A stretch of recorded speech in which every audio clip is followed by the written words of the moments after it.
Real லைஃப்ல இருக்கக்கூடிய விஷயங்கள்லாம் பார்க்குற மாரி சினிமாவிலேயும் ஒரு சில முரண்பாடுகள் இருக்குதா?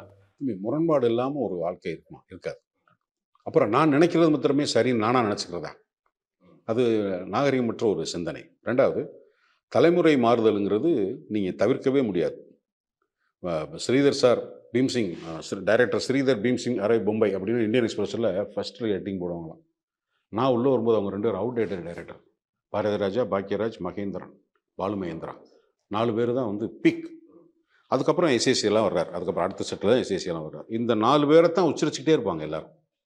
அப்புறம் மணிரத்னம் ஒருத்தர் வந்தார். வந்தோடனே இவங்கெல்லாம் பழசா தெரிஞ்சுட்டாங்க. அப்புறம் கௌதமேனன் வந்ததுக்கப்புறம் வந்து அவர் பழசா தெரிஞ்சார். இவங்க எல்லாத்துலேயும் இந்த தலைமுறையில் இந்த சினிமா மாறி இருக்க மிக முக்கியமான டைரக்டர் கதிர். இன்றைய தமிழ் சினிமாவின் நவீன விஷுவலாக வந்ததுக்கு ரீசன் கதிர், கேவி ஆனந்த், தோட்டாத்தரணி இவங்க 3 பேர்த்தையும் நம்பி இன்வெஸ்ட் பண்ண ப்ரொடியூசர் குஞ்சுமோன். இந்த 4 பேருக்கு தமிழ் சினிமா ரொம்ப கடமைப்பட்டிருக்கு என்னோட பாயிண்ட் ஆஃப் வியூவில். இதுக்கப்புறம் தான் தமிழ் சினிமா வேற ஒரு ரூட்டியாக வந்துச்சு. எந்த படத்தை சொல்றீங்க? காதல் தேசம். ஓகே.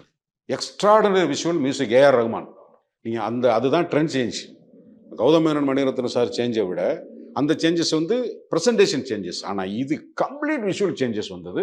கதிர் தான் வந்து அதுக்கான முதல் விதை.